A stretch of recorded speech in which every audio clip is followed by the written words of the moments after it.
You gonna record the thing? I'm recording the thing. I've got it up. It's recording. Stop recording? No, we want to record. We're 23 seconds in. Yes. Did we get rid of Craig? I think so, because we were like, Craig doesn't really help much. Okay. Couldn't remember that. I just happened to look and I was like, Craig? Yeah, I think Craig is gone. Craig dead. I think partially A, we weren't really actually using him, and B, he's been kind of fucking up lately for when I was using him. Honestly. Craig is dead and we killed him. Yep. But yeah, if you're all ready to go, I don't have the Roll20 open because I do not think we'll need it. Nah. Yeah, I can't. I opened it for nostalgia's sake, but I've also got like physical dice here that I'm excited to use if they even come up. Otherwise, I get to look at them. I just have like Quiet Tavern RPG ambience going, and I think we're good to go. Yeah, let's do it. It's the last recap of HDT. Well, I don't know if I'll do a recap because it's that's like the whole like series. Recap all 85 episodes, Leanne. God. Oh, man. You should have that ready to go. Let's go. It all started with a blanket. It all started with a blanket. Really and then a bunch of shit happened, and then you fought Tiamat. Can It All Started with a Blanket be the episode title? Oh my gosh. I was gonna go with like Happy Tea Time, but I like that too. It all started with the blanket is perfect though.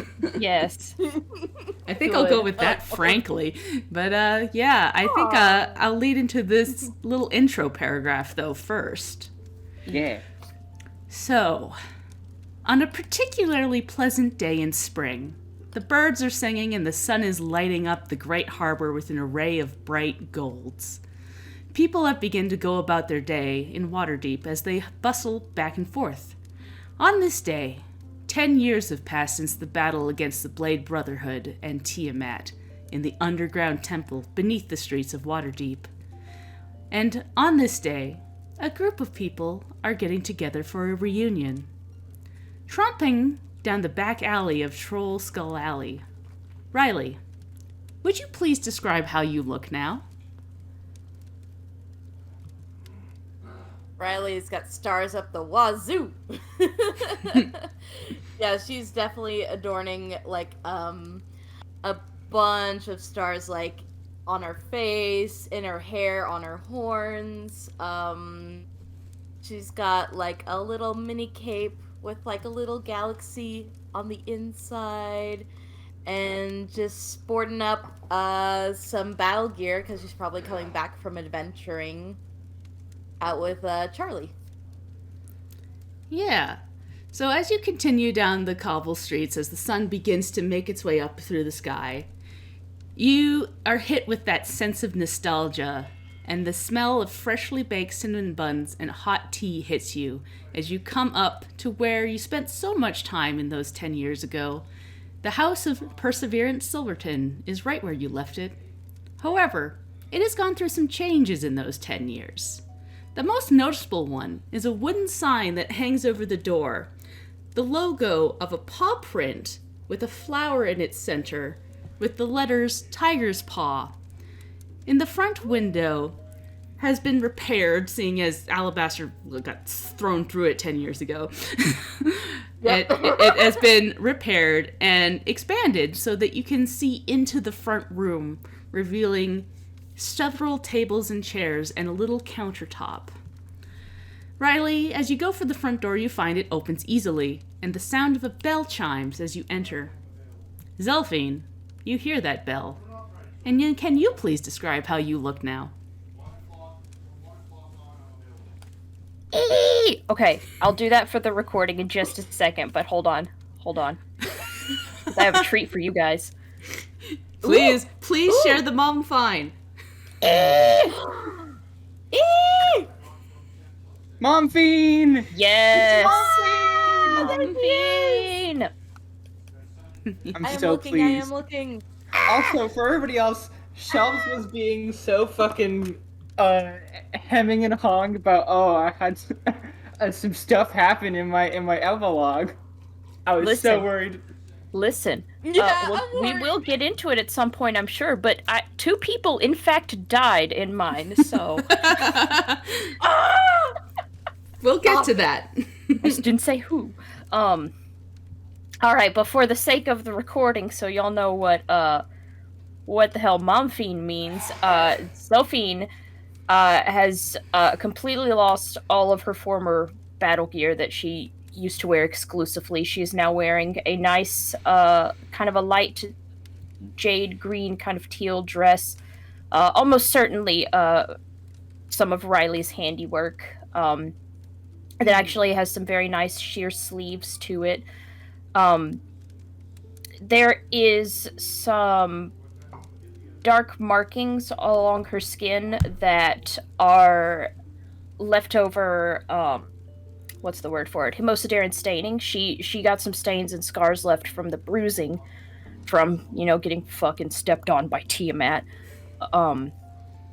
But she doesn't seem bothered by them at all. She just kind of lets it all show, doesn't try to hide it. She's got a mom bod now, which is rockin'. But she turns around and sees as Riley enters, and she's already got a tea tray ready to go that she's just putting another cup on as she brings it forward as like, I'm glad you made it. You're the first one here, it looks like. fashionably early, I guess. How you been? It's been good. DM, real quick, how long has it been? Has it been like the solid 10 years, or... I wouldn't think, but... Yeah. Riley, I bet we've kept in touch. Yeah, I believe Riley has kept in a little bit in touch, but she has been adventuring, wandering in and out of town. She'll like pop in, check in on you, and then vanish again for months on end. Okay. Oh, yeah. I was trying to get a vibe of like, should I instead be like dropping teacups and screaming and stuff, but okay, we're good. Yeah. She does kind of bring the tea. that long, but yeah. She does bring the tea tray to a table and put it down, and she goes and pulls Riley into a big hug. It's like, how was the adventuring? How'd it go this time? Oh, it went really great. Really great. Yeah, me and Charlie just had a great time. Just, vibing. Slaying things. The usual. And she does a big old bear hug. And no one got hurt? Yeah, I made sure no one got hurt. Okay, Great, good. okay. But I could tell if you were lying. Yeah, you tend to know. But no, this time, everything went according to plan. Well, good. Oh, well, make yourself comfortable, by all means. I'm just, getting ready. The others should be here shortly. I will. Oh man, I've been craving this tea for so long. You've definitely converted me. Well, good, because I made your favorite, which Katie can decide whatever that is. Probably gonna be a mint tea. Mint tea with Heck, what if it's just mint tea with cinnamon? Go crazy with the flavoring. Heck yeah.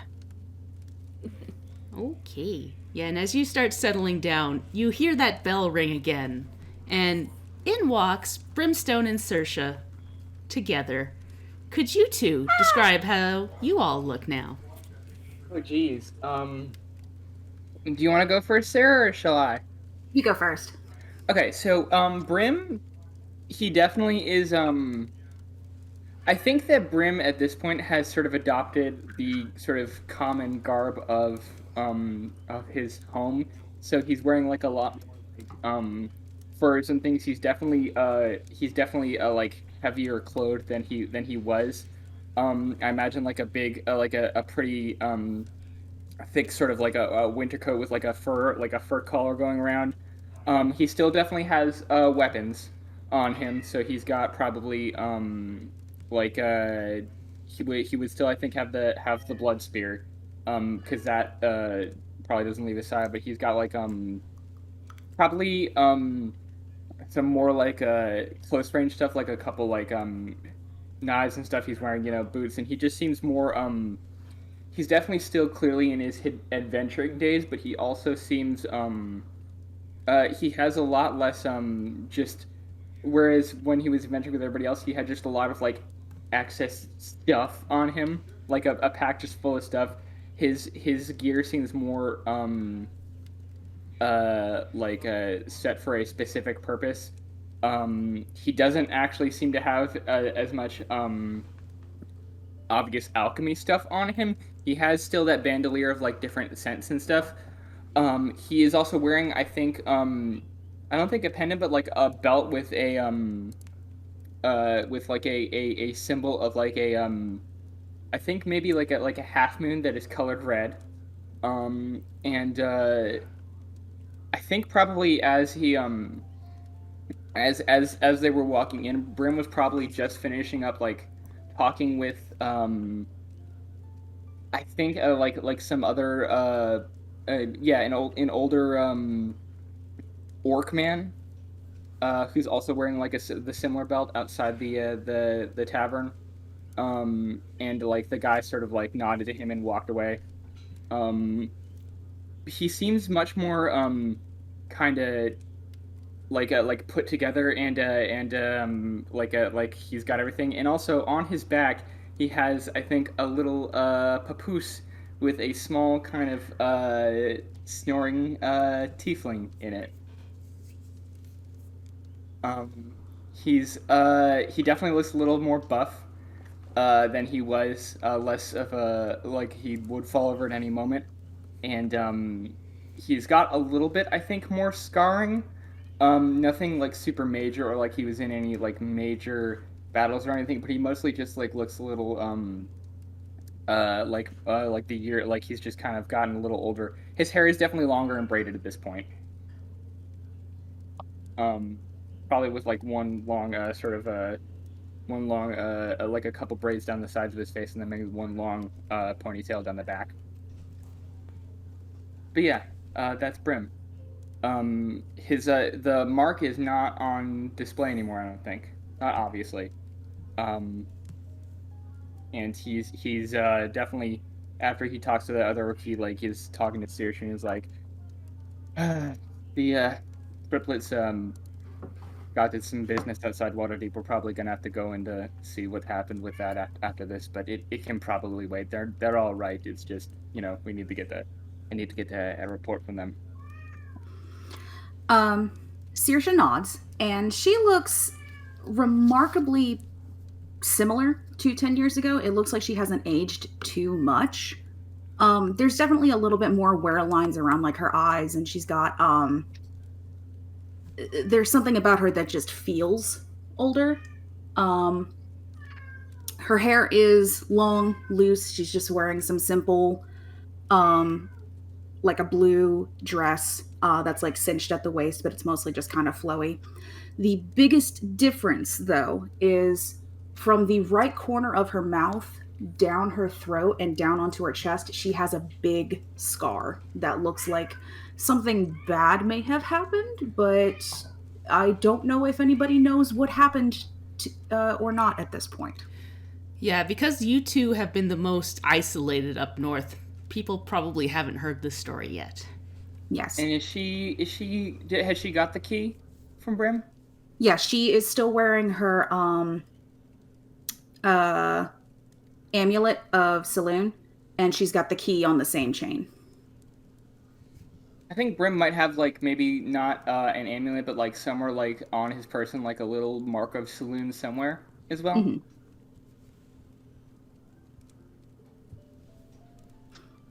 But yeah, and she's just rubbing the small tiefling's back. He's not like a baby. He's like maybe like an older toddler.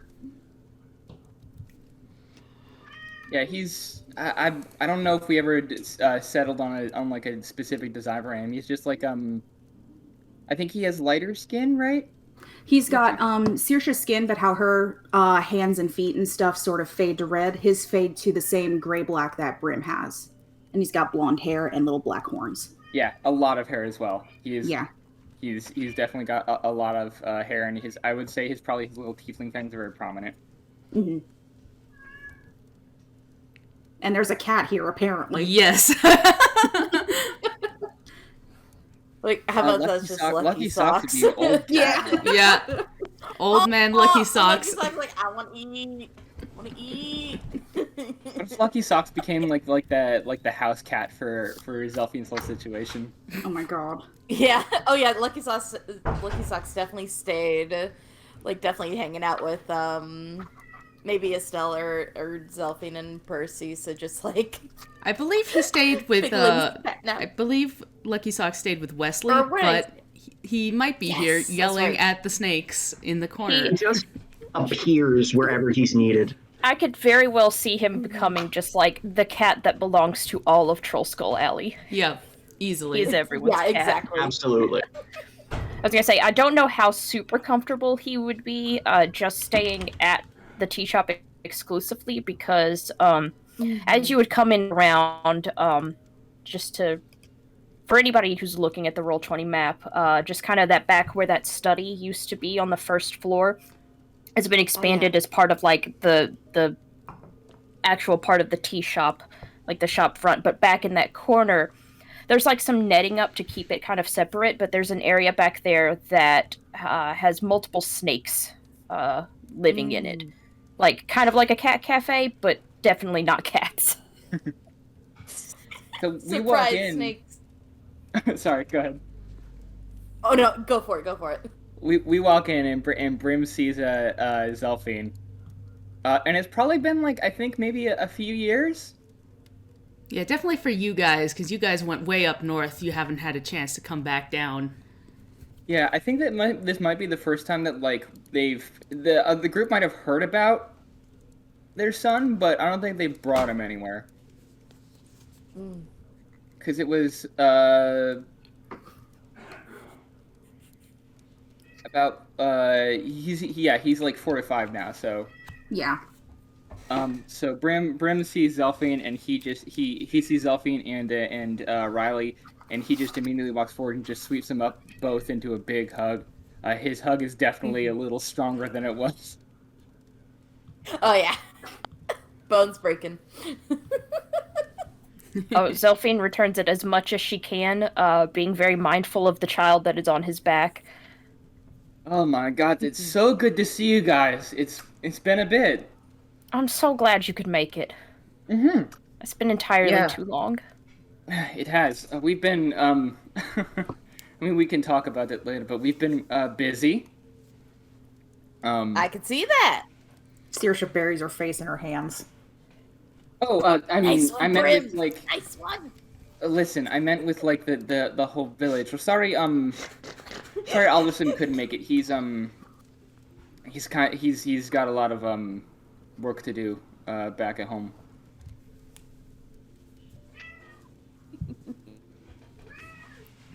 but yeah, Alderson sends his love, and do you think sorry, I should have cleared. Do you think Alabaster would have made it, or anybody else, or do you think just us, Sarah? Oh my god, wake up.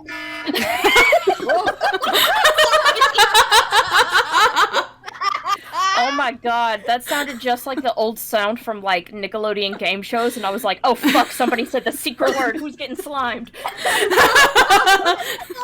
Brim actually. When my sleep schedule was messed up, that was my wake up alarm. Got it. Brim actually gets that on like a sending stone, and he pulls it out, and he has like a quick, hurried, annoyed conversation. And he's like, "What the? How did that happen? Okay, there was. Good. I told him not to bring any wet. God damn it! It happened, yes! No, I think Alabaster probably would have stayed behind. Probably Yeah. would have just sent her regards. Yeah, Alabaster sends her regards. So does Alderson, and the rest of everybody. Yeah, I'm sorry That's they awesome. couldn't make it. I'll send some tea with them. oh, that would be great. We can probably bring some back.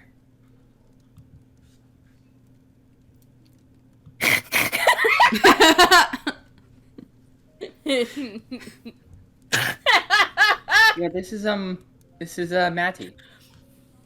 Oh, I'm sorry. There's shenanigans going on in the chat. Hang on. Sorry. There.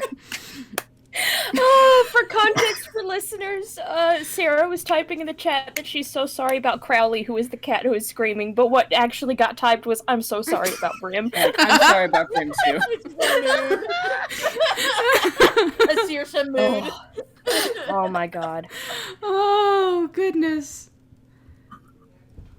But yeah, as you guys get kind of settled in here, you hear that bell ring again, and Estelle wanders in. She's still this lanky half-elf with her long dark hair is tied up in a braid, wearing a ridiculously designed hat with way too many feathers.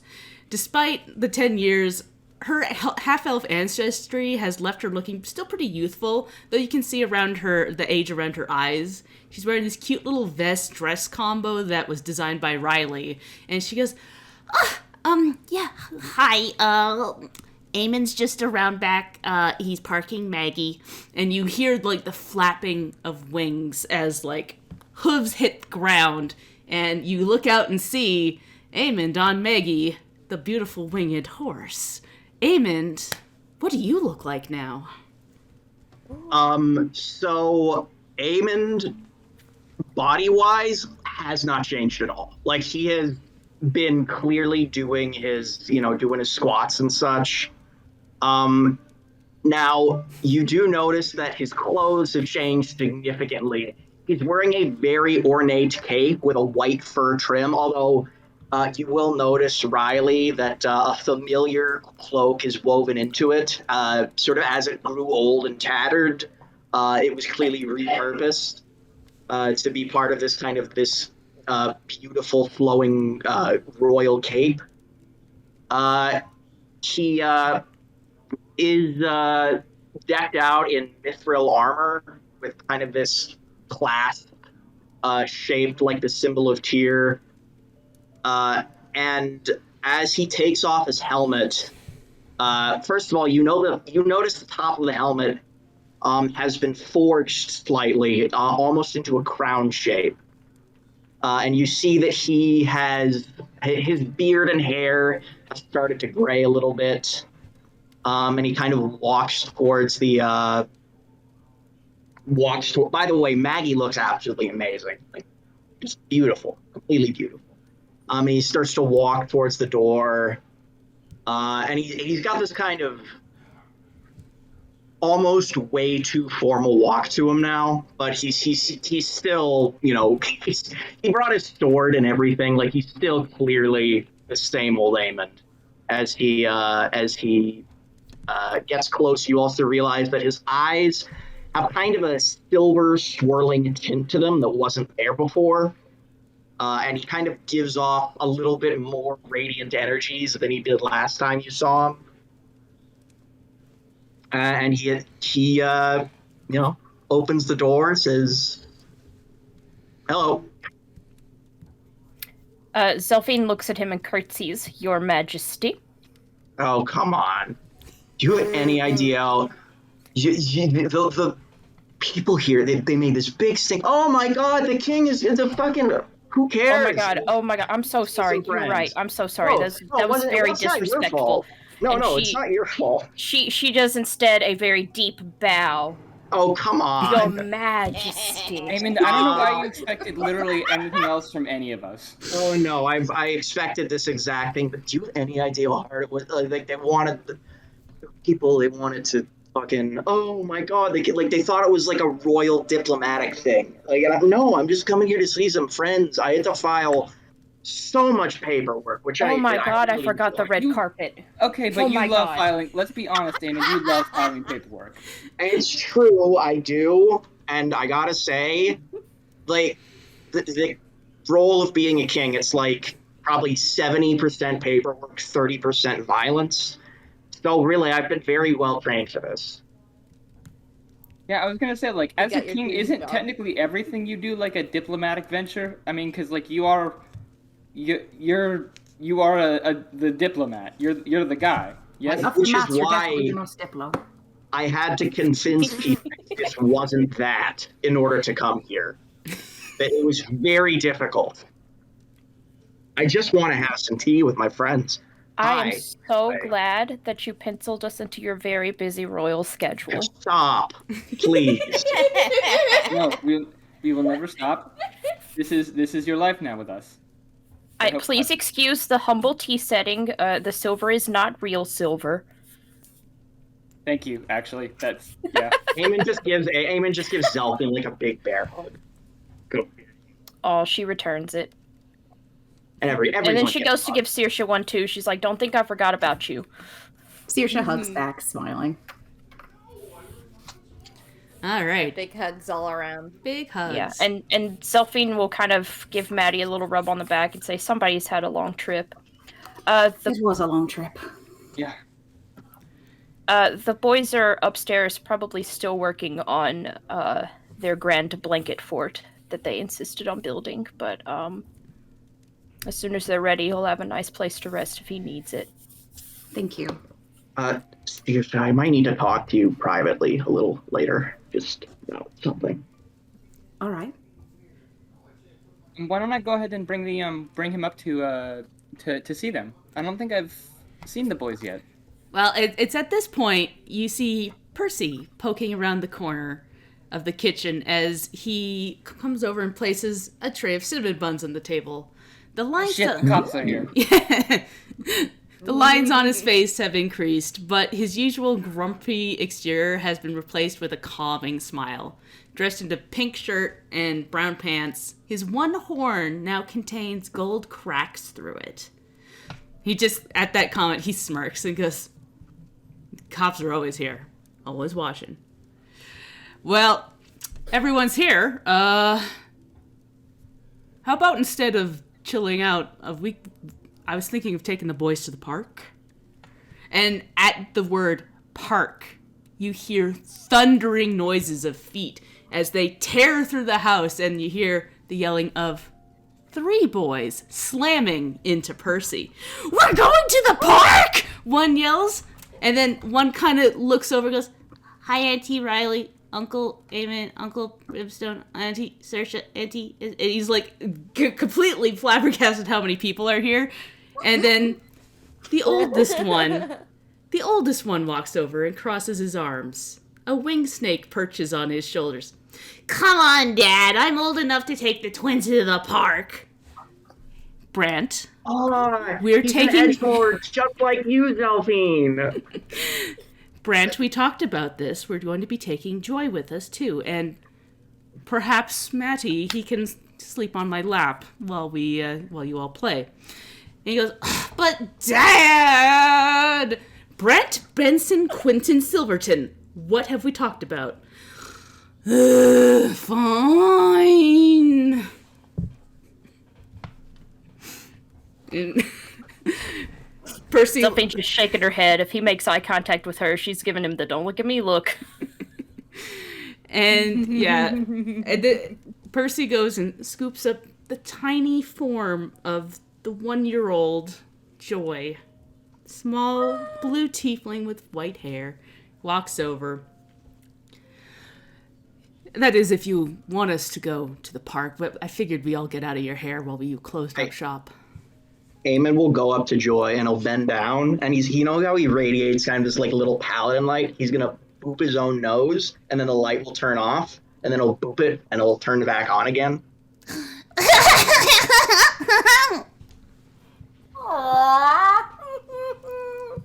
Bop, bop, bop. Nightlight. And she goes to reach out to hit the nose again.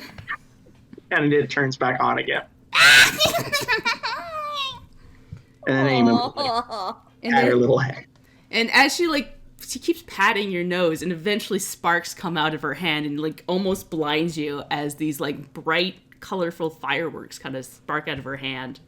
Weirdly enough, Eamon does not seem that perturbed by things almost blinding him.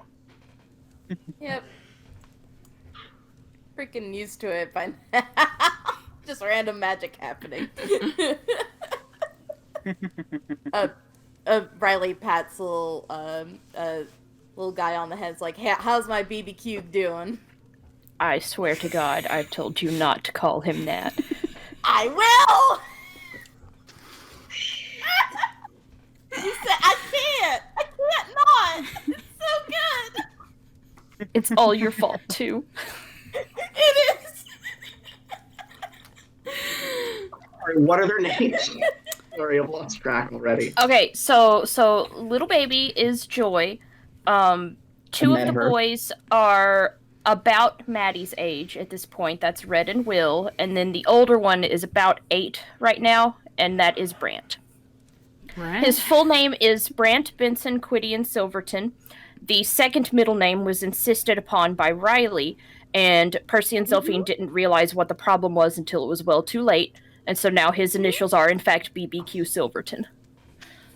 That's amazing. Happy accident. Accident that was into this world. I'm bringing it in. Accident. accident that was 100% orchestrated by Riley. Yeah. But yeah, we got Brant, we've got Red and Will, and we've got Joy. Mm-hmm. This Very good. collection of blue tieflings. And yeah, Percy like scoops up Maddie, throws him over his shoulder, and goes, "We'll get out of your hair. Come on, Estelle." And she goes, "Bye, you guys have fun. I'll be back." You can Amen. see Saoirse clearly doing the whole like first time mom thing where she's like, "Wait, Eamon will tap us on the shoulder and say, "Hey, I have something very important to tell you before you go. Oh, what? I love you." And then he'll kiss her on the forehead. I love you too. Gross. Aw. Cater room. We have one. And We got a room 9 years ago. I thought you were at the wedding.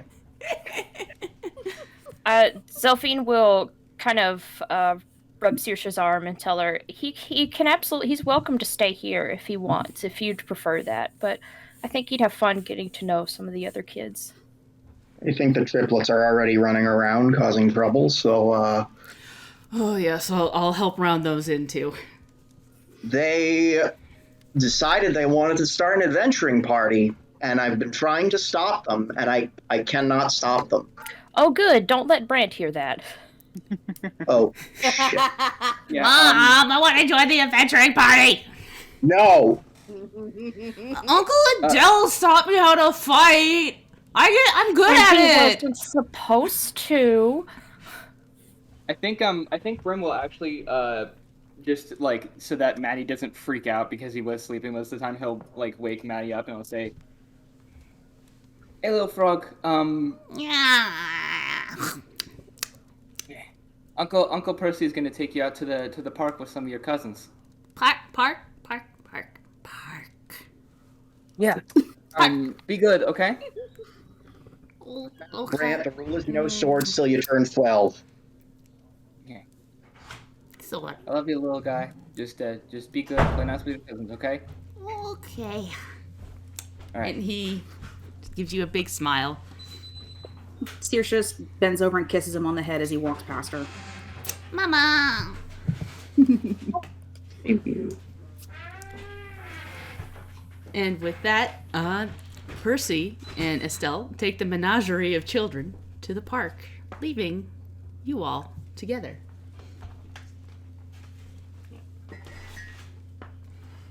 Okay. I gotta say, what is, hello? Someone's ruffling some. You unwrapping something? My brother has delivered a Dairy Queen Blizzard to me. Ooh, yeah. Ooh. Oh, hell okay, yeah. that's nice, actually. That's a worthwhile interruption. Anyways. 10 out of 10, man. That's worth it. So yeah, apologies. I need my No, ice it cream. is delicious. So Eamon is going to kind of just look at everyone and go, okay, so I gotta ask,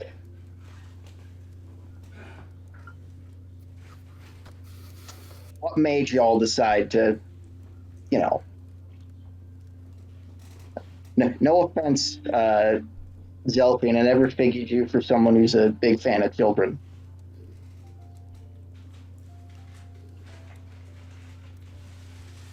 Ah, believe I it or see what's going I- on here. if you want to get personal, believe it or not, I have always loved children. It just, when you're a masked assassin, it's not exactly in the cards, is it? That's a good point. That's a good point. Yeah, Riley's got a big I thought I smile would on like her to have. face. Oh, Go ahead. yeah, I Oh yeah, wanted to she's have. like, sorry, go for it. You first. I was just gonna say Riley has that big dumb smile on her face. She's like, I see. So you and Estelle, What? Yeah. thinking about parenthood? What? What do you mean thinking? We have 3 children. Thinking about doing it What? Maybe. I don't know. I have to talk to her about it. again? Man, it's maybe. Look, we only wanted like 1 or 2, but we had 3 at once. So Yeah, that kind of sort of forces your hand a bit, doesn't it? oh, they're so lovely though. I love them so I much. don't know if we've had a chance to meet them. So they are early bloomers, let's say. They're trying to keep them away from that stuff until they're a little older, but unfortunately, they're just like their old man and their old woman, and one of them started casting spells. She's actually pretty good at it. How old were they? 7. So, yeah. Yeah, I think we heard about them, but that's definitely Hopefully gotta not go on the up. news. Yeah, Maddie was Maddie kind of just happened, but we're really happy with him. He I mean, there's a little bit of stress and stuff because of the whole. Well, I mean, it's I don't know how to. Some stuff is complicated. Not with him, just with like some of Saoirse and my stuff. Yeah. I'm gonna talk to you guys about that. It's been you know what? We can discuss this later. How's everyone else doing? Yeah, do we want to start with Riley? Why don't you tell us what you've been doing, Riley?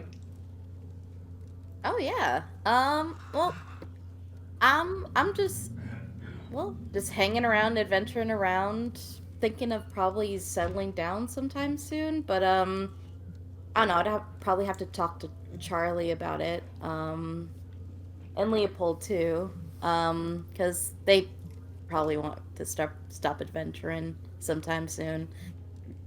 I don't know. It's I still get a. I don't know. It's still a lot of fun for me though, but thinking I'm gonna hang my hat pretty soon, especially to take care of Leopold. Well, you've been doing a lot, haven't you? I have. Yeah, I have. Have you saved any worlds recently?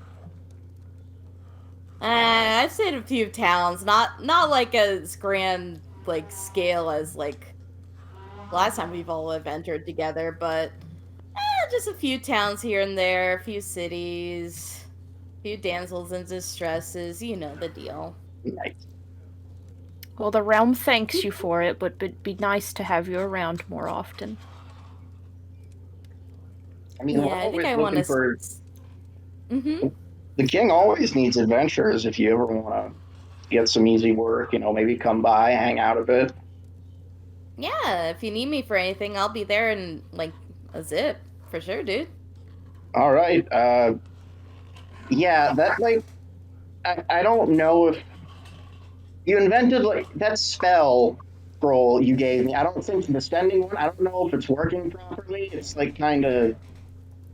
Is that like a new spell that you invented? I'm working on it.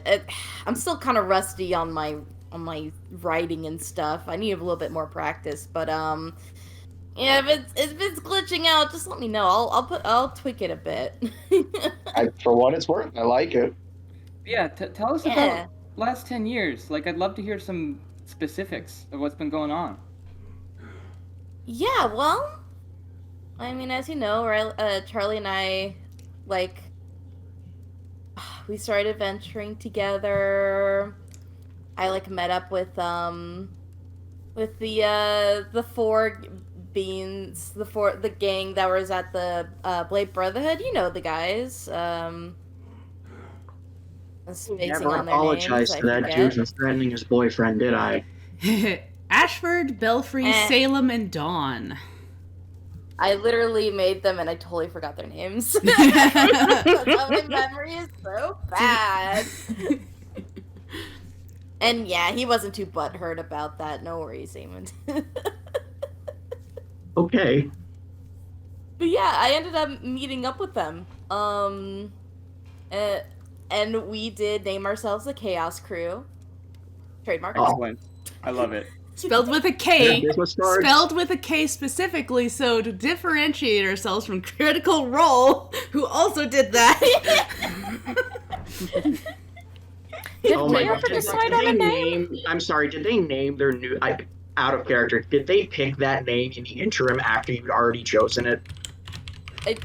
No, like, I just Riley definitely is insistent on that name because it sounded good. And I don't know if we officially had a name for our group. No, I don't think we ever came up with one. No, that few were We just tossed around and nothing stuck. Nothing stuck. Yeah. We're the family, you know. Well, half of us family. didn't stay adventurers, so. Exactly.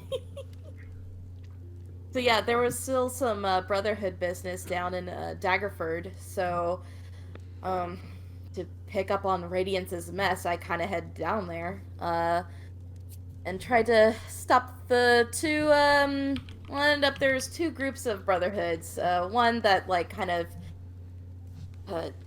tapered away from Radiance's work and her ideology, but then another one that still kind of stuck to that the way she was thinking, like they just couldn't let her go. And so I wanted to stop that because the people of Daggerford's like, what the frick's going on? People, stop it. They're getting annoyed, so I convinced them to disband. And actually, oddly enough, while doing that, I actually ended up finding the dragon staff. Oh, good. My I wonder goodness. where that Just- got to. Oh, good. Yeah, just by coinkydink. They just had it. It's like, okay. I would lay up at night thinking about that sometimes. I won't lie. I'm gonna be able to sleep I'm sorry, a lot. I should have let you guys know sooner. It's okay. We figured just you kind kinda of had a handle on it one way or another. True. Percy had to true. handle some of the paperwork, so I wasn't worried. Yeah, sorry about that, Percy, but it really helped because paperwork is a new thing that I'm learning how to deal with. But yeah, after that, some of the Brotherhood people actually ended up staying in Daggerford, and they like picked up their mess and actually became part of the community.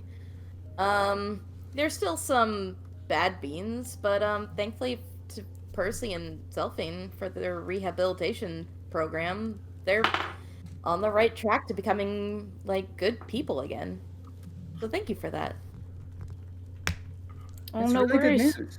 They've been a lot of help in the tea shop. Mm-hmm. I You bet. mentioned Leopold? Oh yeah. I was gonna say, did I not mention, is Leopold a recent thing? I was thinking Leopold's a pretty Leopold be a recent. thing. Yeah. Mm-hmm. Oh snap! I didn't mention Leopold. It's actually my adopted child that I just so happened to run across from one of my adventures. You know, just casual. Oh, you found how it a goes. child. Yeah, well, when I was helping one of the towns with like they had like a bandit problem. Me and Charlie were fighting against some bandits, and after the fight, I just saw this kid on the ground, like in an alleyway, just shaking like a leaf, and I asked them like, well, where are their parents, and they didn't say anything. They were just too shaken. So I just used a bit of magic, and they started smiling, and I just couldn't help but see myself in them, and just kind of scooped them up and brought them home. Was that the responsible thing to do? I don't know. But No, Riley, you should have left them in the alleyway. yeah, it's like that's a better option, isn't it? No, I mean, when have we literally, as a group, ever done that? Just like, oh, a lost kid or somebody who's clearly having trouble. Yeah, we'll just leave them. We've never done that. It's always been this is our family now, the part of the group. yeah, I think y'all rub that ideology into me, and I appreciate that. I'd really hope that your little beans will help them get them out of their shell, because they're just they're really shy right now, and they really need some love and care. Where are they? Are they Oh, they're with Charlie right now, so I might want to send a little bird to say, hey, head to the park with Percy. Yeah. Because, yeah, they can hang out together. So Riley does that real quick, and she writes it down. Hell yeah. He, like, does it in a way kind of like Sherry, like, I'm writing. I am I'm writing. very proud of you. Thank you. Doing Your my practice best. has been very good. It's still kind of like wriggly. Oh, Got, by like, the way, chicken scratches, but Charlie knows what it means. The twins will love them immediately, and Brant likes to act like a little snot, but he takes his job as big brother very seriously. It'll By be the way, same thing here. sorry. Oh, go ahead. By the way, I forgot to say this. The alchemy jug that Eamon had, wherever like there's like a condiment thing, in the tea shop, like I imagine that it's like he has given it. He basically gave it to Percy and Zelphine as a wedding gift to help with their tea shop. Ooh. It's like probably next to I don't know, that maybe it was like I just like the other idea of it being magic to like create like milk and sugar instead. I love the idea of that because, like, depending on where we are in like the epilogue document, they didn't actually have a wedding, so Eamon probably got like real upset about it and showed up like, how dare you do this without telling me? Also, here's an alchemy jug. Congratulations. True. Very good. You promised so- I would be your that's best very man, Percy. Come on. Eh. Was Tormund your best man? We've told you there was no best man. He did not replace you. Okay. I'm sorry we didn't let you stand and watch us sign the papers. I know that would have just thrilled you immensely. It would have. Anyways, back to the present. And that's the end of my story. Well, like I'm still trying to set up shop with Estelle, maybe trying to settle down and maybe have Charlie. You know, I don't know if we're official thing yet. I'm still doubting. Wait. How long have you been adventuring? 10 years? And how long have you had Leopold? A year or so. Okay, and is Leopold like specifically yours, or like is he you and Charlie's? I mean, we both take care of them, so. Okay, and you're still not sure if you're dating.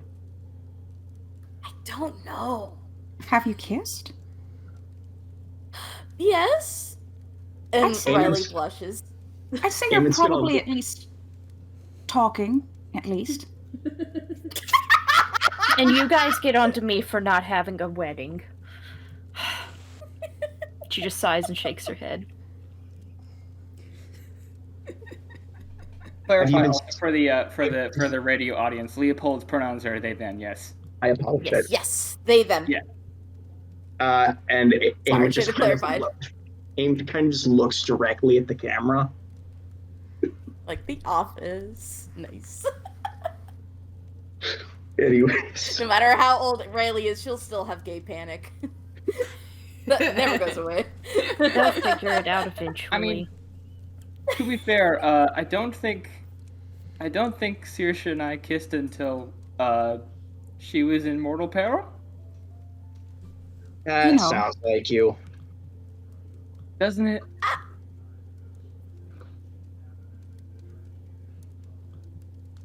Was it a healing kiss? No, no. I don't have any healing magic.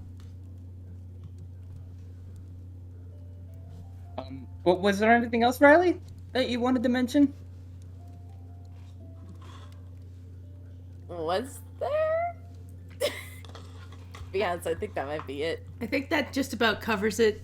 I think the only other thing you didn't mention was that the Brotherhood had set up a guild house in Daggerford, and they've become an important protection force for the non-humans in that area. And they fight for non-human rights across the Sword Coast. And their new logo is a shield with an eye in the center of it. That's Oh, hell yeah. right. Yeah. Other than that, I think we covered most of Riley's adventures as she learns to become a divine soul sorceress. Oh yeah. You have wings now. Not yet. She's not that level yet. Yeah, it's like Soon, level though. 17 or something, I think. It's pretty high. 14. Yeah. But like, I forgot to mention that her healing magic is really magical, and like, as you probably would notice with Charlie, she has this big, if she comes in, she has a big gash on her hand, and that was like one of the first instances of Riley using her like healing magic like full force, and now it looks like there's a galaxy in the scar. Oh wow! Yeah. Yeah. Wow. That's Anyway, pretty neat. little tidbit, fun time. Anyway, Yeah, Riley can heal now. Ellie's a healer. DPS and healer, let's go.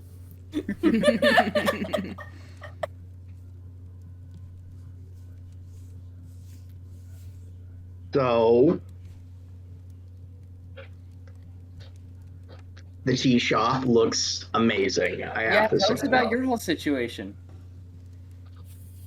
Oh well, it's far less exciting. I finished up all of my adventuring very shortly after everyone left, and I left that behind me. We were able to deal with Manchun. He's like a big important guy, right? Yes, for the Zentarum, and technically speaking, there are almost certainly more of him out there, but, we got rid of the one that was here, and, I've got a couple of contacts here and there still that I just get word from, and no signs of one showing back up, so...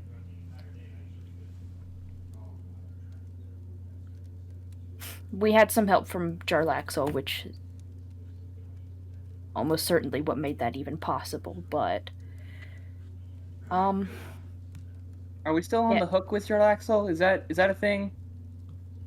no, we are free and clear. I let him have all of the credit for taking out Manchun. He got what he wanted. He finally got recognition from the Open Lord and for Luskin as part of the Lord's Alliance, and that's where he's off to now, so I don't really hear from him anymore, which honestly is Can I say good fine. riddance? Can we say good riddance? Good riddance. He had his uses, but I never hope. I'll put it this way: I hope I'm never in a position to need to hear from him ever again. I do keep in touch some with one of his members of the Bragendarth, Nildar. I think you all met him very briefly. He helps out with the tea shop with some imports, sends some things from that side of the world. Very cool. Mm-hmm. But yeah, I mean, after all of that, and that battle wasn't even much to write home about. It was ironically a lot like our final fight with Strahd in that it was hyped up as this terrible, horrible thing, and then all of a sudden it was over. We did have some trouble going back to the forest. Percy came with me to kind of help, clean up the mess that we had left there, and one of those displacer beasts that was still in the area almost took him out. So, but he's fine. Just a little bit of gilding there on his horn now after it got cracked, but. There's a new druid circle that's formed there by now, so they're taking care of the rift. I pop in from time to time just to see how the forest is doing, but pretty uneventful. Yeah, there's pretty no real excitement in terms of adventure after that. I was over with it at that point. That was my last one.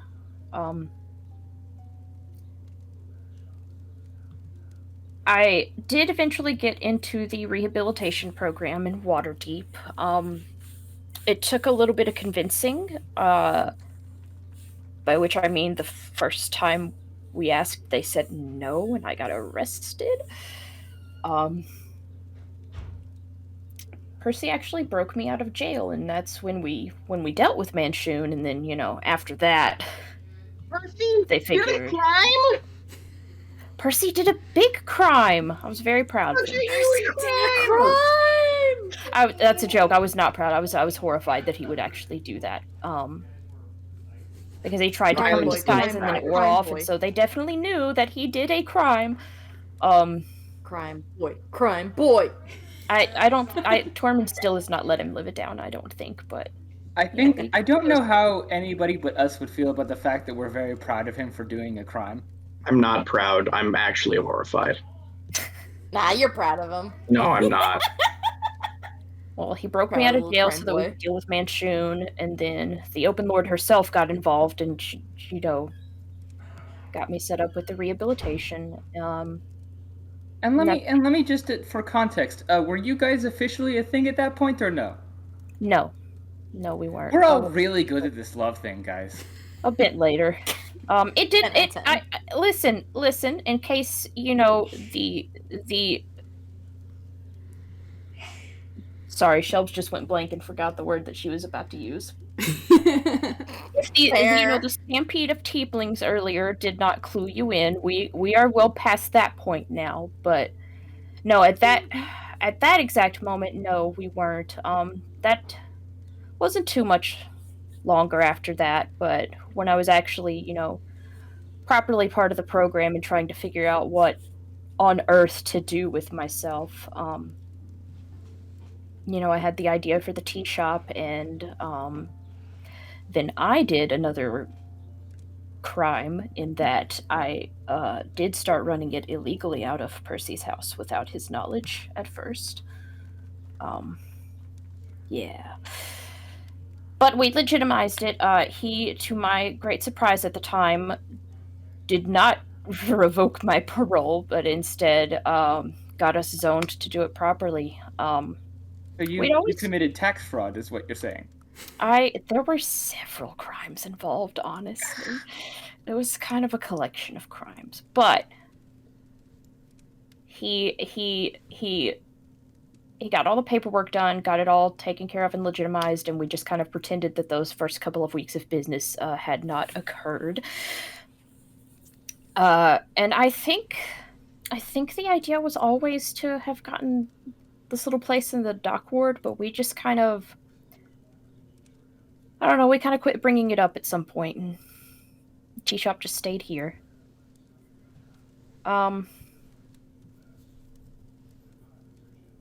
I guess we became, like, a thing, maybe just a few weeks after that.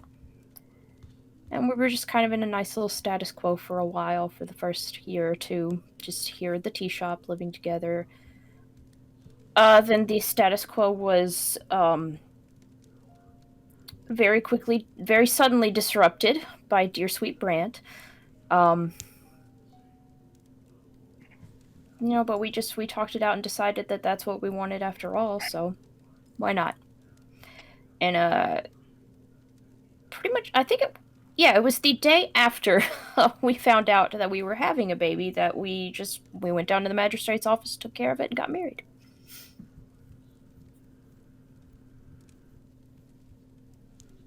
Nice. And there have been no crimes since. I don't think. No crimes Not since. even a little crime. Not No, even a little crime. Not even a little crime. You can check my books. I think probably it sounds like Brent is going to be taking care of that. Oh yeah. He better not. He wants to be part of the Griffin Cavalry at some point, so he had better keep himself out of trouble. Where's Bernard? I imagine he went to the park with them. He doesn't really skip opportunities to go to the park and play with the kids. He's so friendly. That's good. Mm-hmm.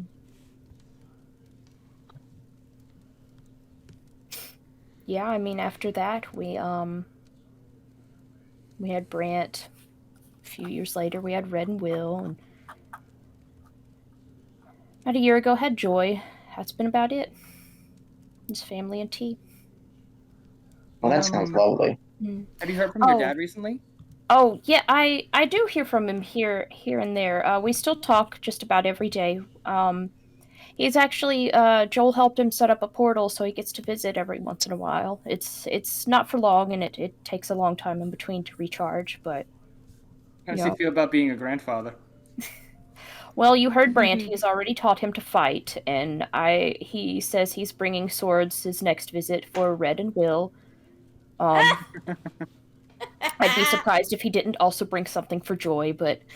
You're going to have your own little adventurers guild running out of here.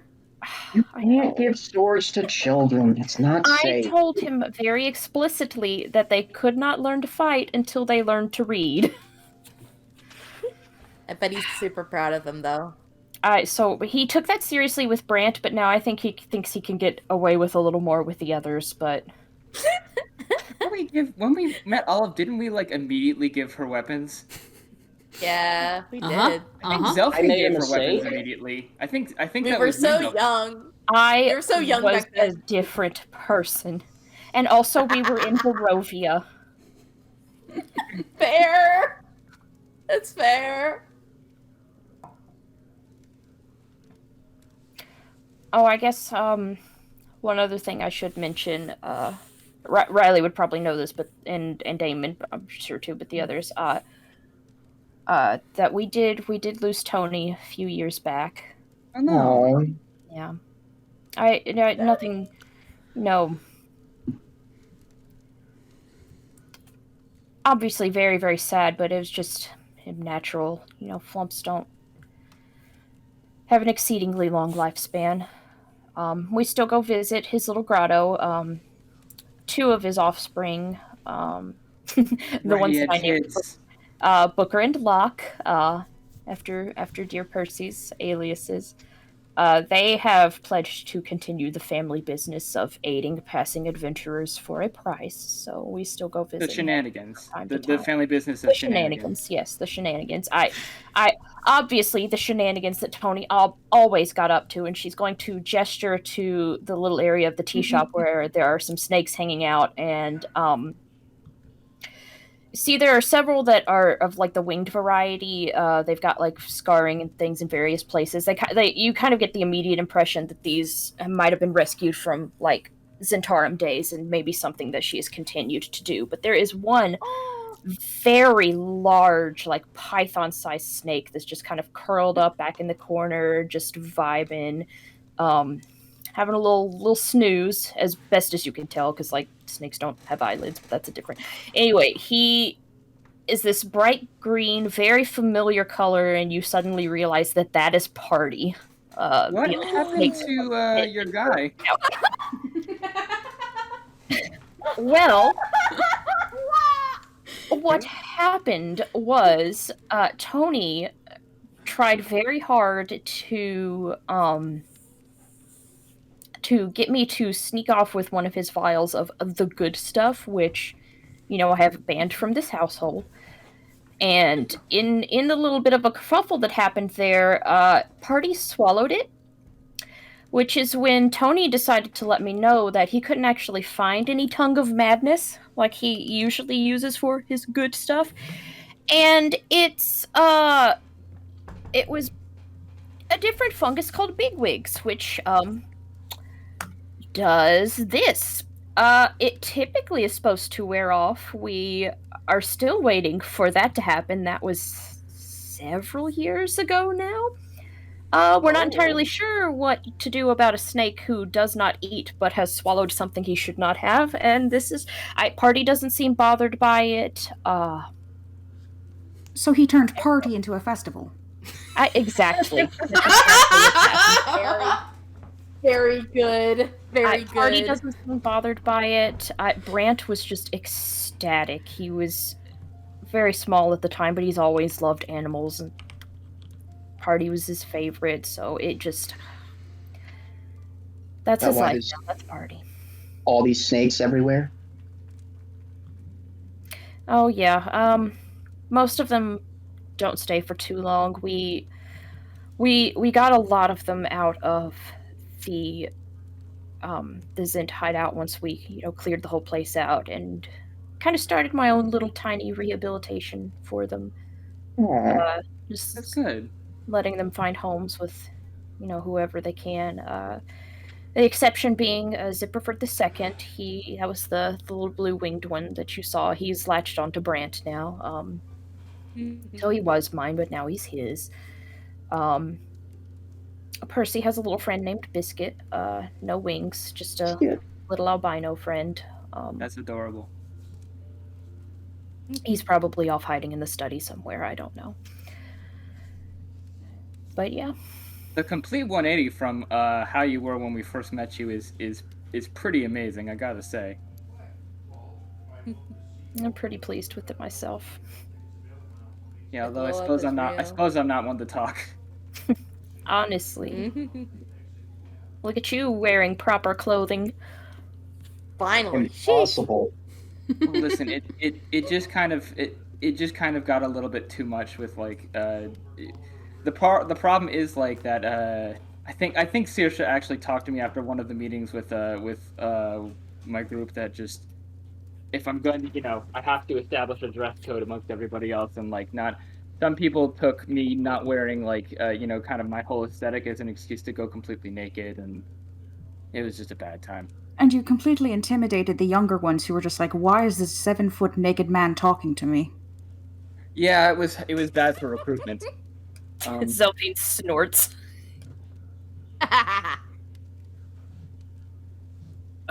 Was there anything else that Zelfine wanted to talk about, or? Oh no, that was it. Shall we start, I guess? I suppose. Yeah, why don't you go first? Or shall I? Oh, where to even start? Well, we headed back up to Devil's Aegis, and luckily some of the people that Brim had sent up there prior to us had started the work on rebuilding the village. So we didn't have nearly as much on our plates as we figured that we were going to.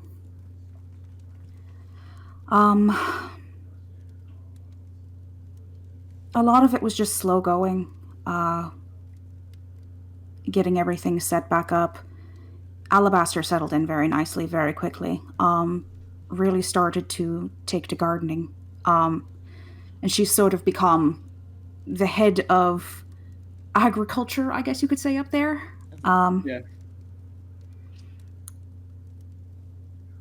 We got Alderson an area up there all set up, and he was very instrumental in helping us sort of establish good rapport with the communities. He and I feel terrible. Her name is slipping my mind. Melina. Melina. Yeah. Yes, they have established a very adorable relationship. For those that do not remember, Malalina was the vampire spawn mother of Lucas. She was the first one that was sent back up to Devil's Aegis. Sorry, her and Alderson, you said? Yeah. Yes. Eamon looks visibly confused and a little bit uncomfortable, but tries not to show it. Riley just goes, "Aww, that's cute." Yeah, because they were sort of were trying to suss out what villages around Devil's Aegis would be okay with our people and all that kind of stuff. But because they more so than Saoirse and I, who present a very specific kind of silhouette, they would go around and sort of check places out and things. But yeah, please continue. Yes, and then Brim got his sort of neighborhood watch, I guess you could say, set up. You'd have more to say about that, wouldn't you, love? Yeah.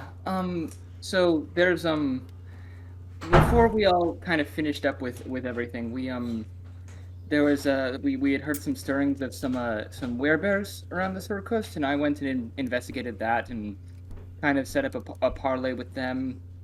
Oh yeah. Before we left Waterdeep, I had visited Terrell in jail and did basically nothing doing. Last I heard, he was on a ship to Chult. Haven't heard anything since. Not really. I'm not really keeping tabs anymore because the Hunter's Claw has pretty much kind of splintered at this point. It's all a bunch of small groups, just kind of here and there, occasionally causing mischief, but nowhere near the power or influence that they used to have. So, telling the werebears about them, the Earthsign Ring, they're called. They've sort of set up a watch around the Sword Coast as well. And then after we kind of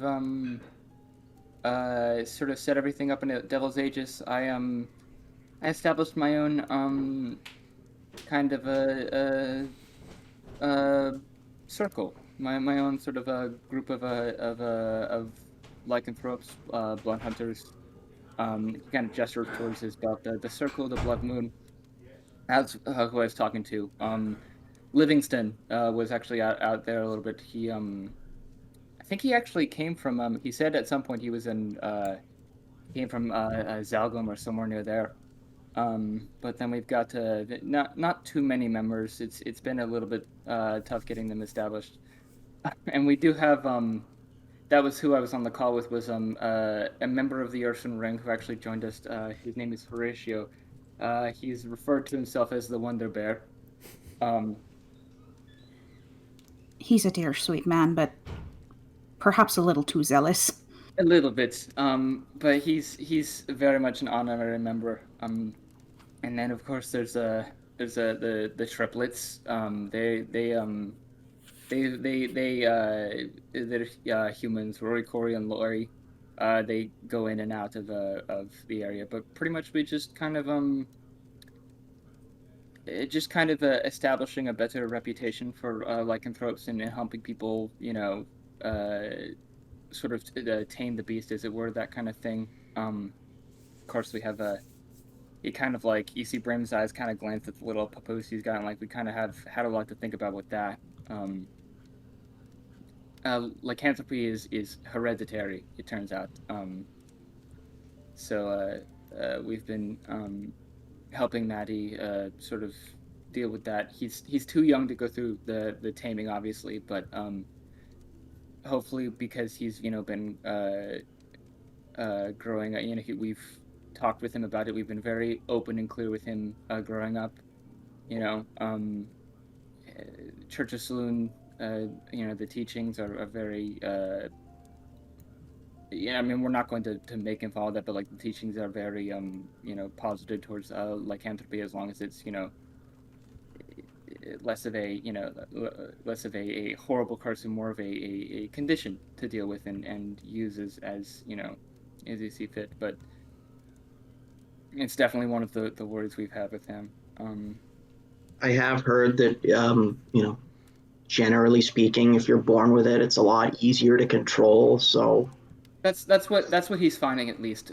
We've obviously he doesn't have like the language to talk about it very much, and we're trying to take it at a pace that he's comfortable with. But he seems, at least, it's not painful.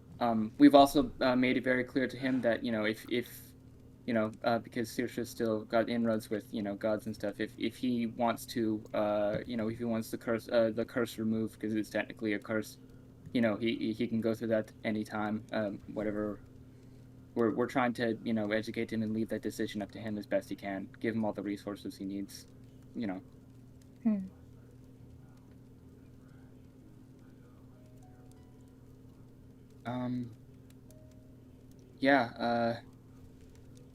Apart from that, mostly it's just been sort of rebuilding Devil's Aegis, taking care of everybody. A lot of the old guard who was in there who survived to come back. Town's been growing, not too fast, but like close enough. I think that we're still kind of a bit of a town of boogeymen from people around, but I don't think we're under danger of being attacked anytime soon. There are enough people out there who like us.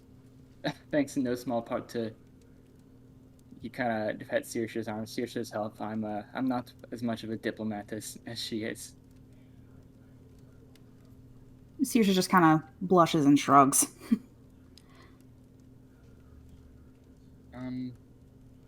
Yeah. A lot of the old issues that I have from my past are pretty much gone. Oh, there was the dragon. There was the dragon. Yeah. what? Oh, you left out a dragon. Okay, and also just as a brief aside, we do have to say goodbye to Katie for now. Yeah. Okay. We love you, Katie. Yep, Love gotta you, head out. Katie. Bye, guys. Bye. Bye, dragon. Bye.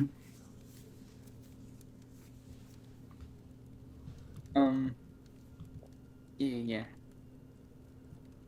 So, in my youth, in my dark and twisted youth, I went around and I kind of raised hell in a bunch of villages around Devil's Aegis, which is partially why I had such a problem with this sort of diplomacy thing.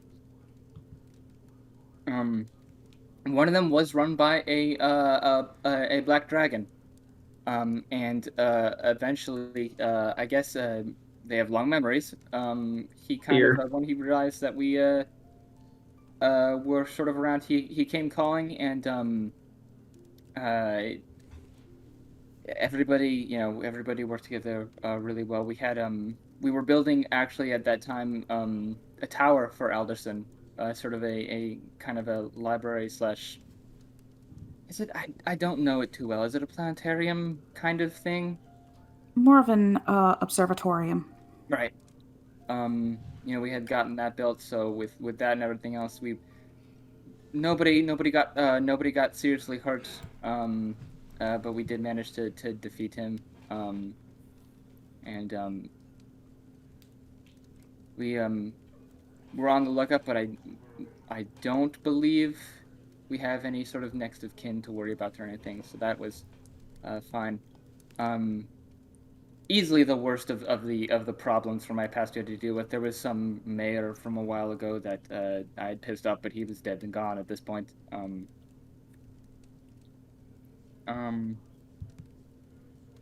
Yeah, mostly apart from the dragon, and then Mordai, if you remember, we did hold a proper burial for him. Vincent Trench actually brought his body back to us.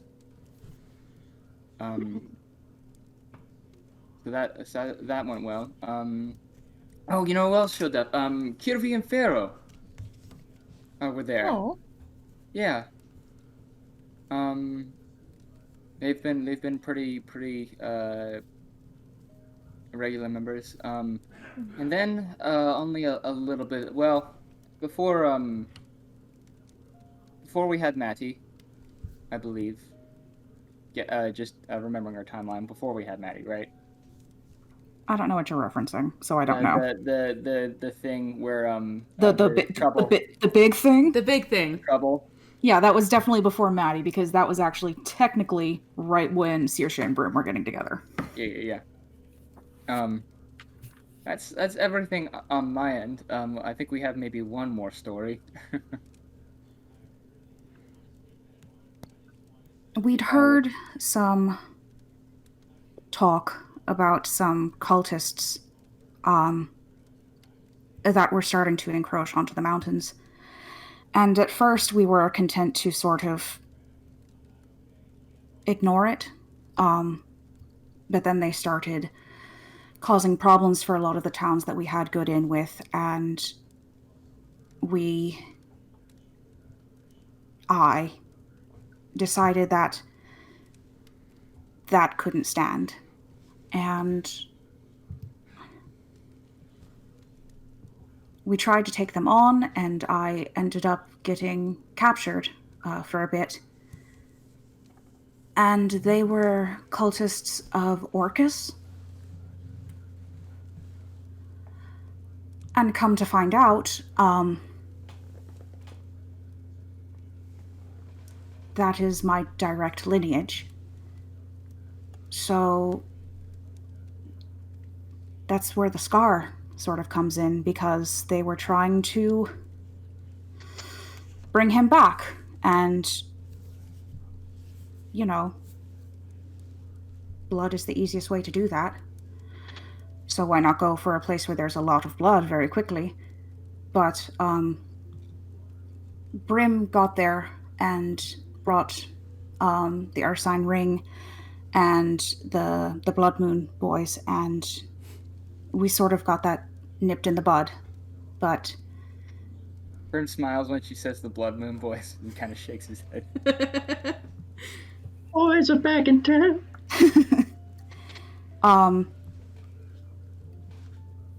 But, you know, sort of dealing with that personally and recuperating from it was sort of when, you know, Brim and I decided, not even really decided, just sort of came together.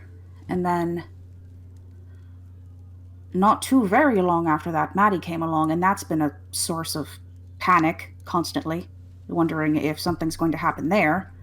We have expected Orcus or the other one to come calling, Zerios. But things have been quiet. And luckily, since Maddie's been born, we haven't had any other major catastrophes.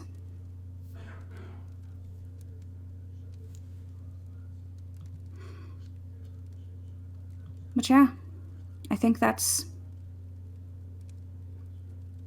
been about our end of the world. Corner of the world, not end of the world, good God. Yeah. Things have been pretty... Sorry, we have been a little far away. We've toyed around with the idea of getting a teleport ring set up, but I don't know if most of the people from Devil's Aegis are ready for that kind of a connection yet. Working on one at Zaglum. Sorry, what'd you say? I said we're working on one at Zaglum. Oh, that's good. Yeah, why don't you talk about your time? I hear you've probably been the busiest out of all of us. As is your wont. Well, I went to war. And I won, baby! I was gonna ask, did you win? I definitely did. Not only did I win, it was a rout. It was a hard-fought victory, to be sure, but the giants who came through one of the dimensional portals left behind by the collapse of these druidic orders, well, I managed to defeat them.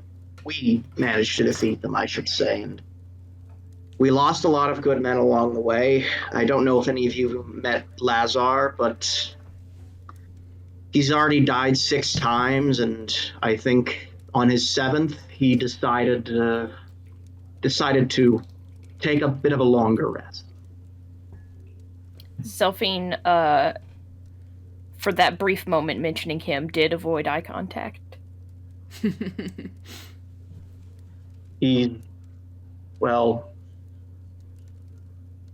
There's a reason I wanted to speak with you. And it's because I've also had trouble with the cult of Orcus. They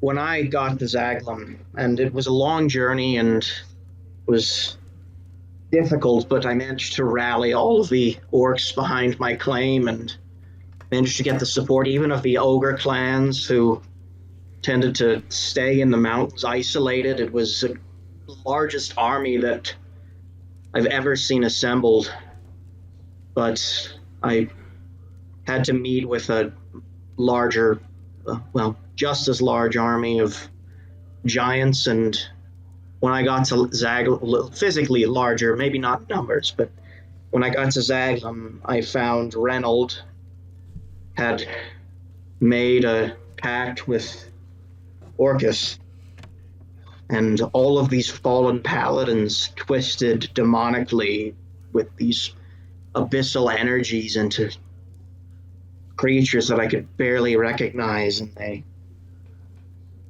That sounds like some shit Reynolds would do. Motherfucker. well, we defeated them, and ever since then, we've been doing our best to make sure that there are no more breaches in the area, to hold back the demons as best we can. And I think, I don't think my journey, or my duties rather, are going to be at an end anytime soon. I think being a paladin is a lifelong venture, whether or not I want it to be. And as king of Zaglum, I'm ready to take up that responsibility. And we've managed to expand further north and unite all of the, most of the tribes that were once my father's domain, and I've even established a new paladin order, the Order of the Blind Justice, that recognizes that all creatures are capable of both good and evil, and that we must judge them based on their actions, not on their thoughts or supposedly inherent nature. And it's with that paladin order that we've been doing our best to fight back the demonic tide. Really good. And I also had 3 children, 3 little baby girls. Oh, they're my pride and joy. I love them so much. Their names are Irene, after Irina, and Tara, after my uncle Tarsus, who passed away recently, and Valerie, after Estelle's mother.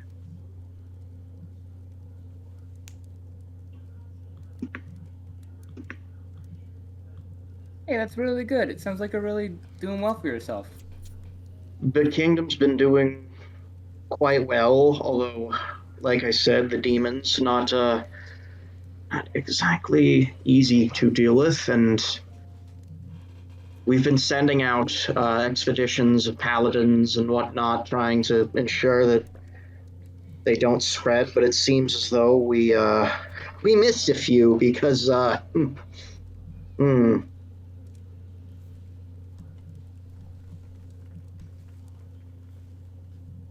Eamon kind of takes a big long sip of his tea and kind of looks pensively, and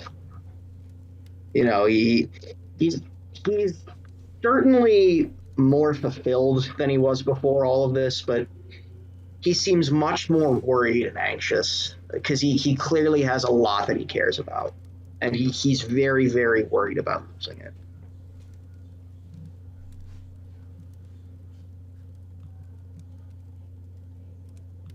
Zelphine doesn't really say anything, but she does take one of his hands and squeeze it.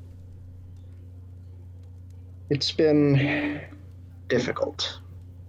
And I wish I could say that my reign has been peaceful and prosperous, and I've had to do very difficult things. I've had to fight a lot of difficult wars. I've done some things that I'm not proud of. But I think ultimately I've done right by my people. At the end of the day, that's all anyone could ask of you. Yeah. Heavy is the head that wears the crown and whatnot. Saoirse gets kind of a mischievous look and just, so is it a big crown?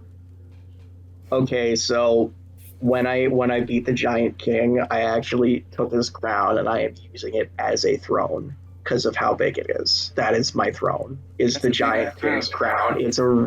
It's kind of awesome. And I've seen so many lords and kings fall into the same patterns of tyranny. I'm trying very hard, doing my best to avoid them. I know that power doesn't always corrupt, but it always reveals. When you give someone power, the person they truly are on the inside has no more restraints on them. And it will show for everyone. And when I returned to Barovia, I was very relieved to see that Irina is doing as best she can. Hey, that's good as well. I mean, for what it's worth, if you do become a Pungerhauer, I know one of you will kill me. No, not just one of us. Like we're all coming if that happens. Aw, I know you wouldn't let me do that. Oh, that buttoned my head off a little bit. That's were you what saying, real Sarah? friends are for. Saoirse is just ribbing Brim, just Pungerhauery? Listen, Yes, my love. Common is not his first language. Give him a break.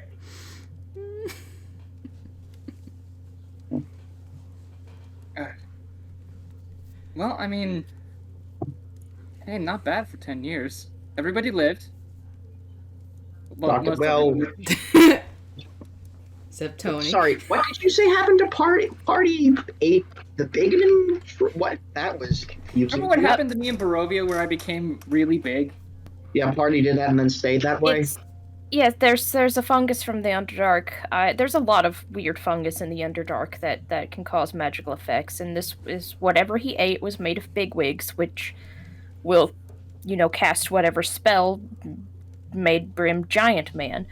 It's only supposed to be temporary, and it is only supposed to work in the Underdark, in the weird whatever that's going on down there. But like I said, Party's not a normal snake. He's magical. The thing that he ate, I don't know where it went. I don't think he has a stomach. So I don't know. So this is his life now. This is how he is. Well, he's very, very nice. I guess if he doesn't have like a metabolism, like if he doesn't, Just stay in him forever, I guess. Percy had some hypothesis about it, the vial he ate being in some kind of magical stasis, and so too is the spell that he's under. So he's like that. I guess, I don't know. Maybe he could spit it up from wherever it is, but he hasn't. So Maybe he likes being big. I have to assume. Speaking of giant animals, has anyone heard anything about it? Just curious. You don't have to say, like, if you haven't, that's fine. Just worried about him. He's eating enough.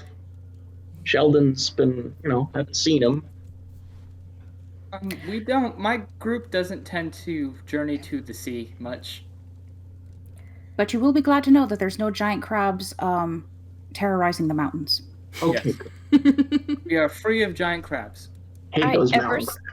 Ever since Brant learned that Sheldon exists, whenever they go down by the dock ward to the harbor, he does look for him. I don't think he has ever found him.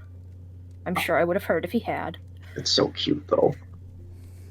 It's a shame that Maddie was so sleepy. The journey this is the farthest away from home he's ever been, but I'm sure. he's got a love for stories. I mean, it's got to be growing up with, hearing all these tales of everybody doing all these things, and I mean, part of what we loved about what I loved about Devil's Aegis growing up was, when you have people from all sorts of different walks of life, and in some cases on life, coming together. You hear a lot of different stories, but then now we have even stories from outside the village. So he loves sitting down and listening to people tell stories. Korg wrote a play about it. Who? Korg, my brother, the bard. He wrote a I've play seen about it. it. It's a rock opera. It's pretty good, actually. Really? He embellishes a little bit, especially A with the part lot. with the giants and the. A lot. He embellishes a lot, I'm sure.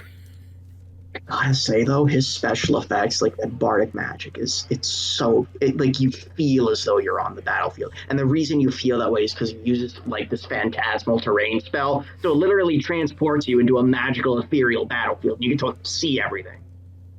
That might be a little intense, but maybe we should take Maddie to see a play while we're here. Maybe wait till That'd he's be great, older. actually. There's a lot of I Maybe would- not. Maybe not. I would that one recommend a about different Strahd. one, but It's there are a lot of very- theaters here.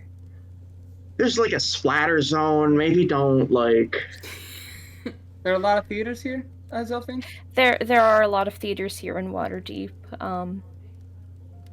The one that Korg's play ran in was down at the Seven Masks, which, in light of, oh god, what stupid name did he use for that one? Ronquan Mystere sold it off to a group that's fairly experimental, like with Korg's play. So maybe not that one, but there are multiple other theaters here in the city. We go pretty regularly with the kids. We'll definitely have to check that out. We're, From time to time, they do still play the one about Strahd.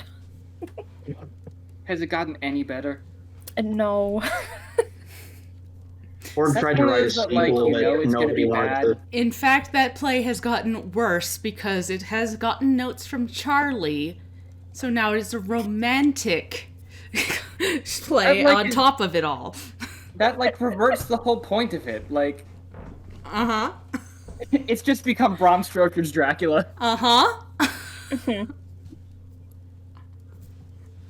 Yeah, Korg tried to pitch a sequel as well, and that didn't go over well. It's called Love Never Bites, so it's universally hated.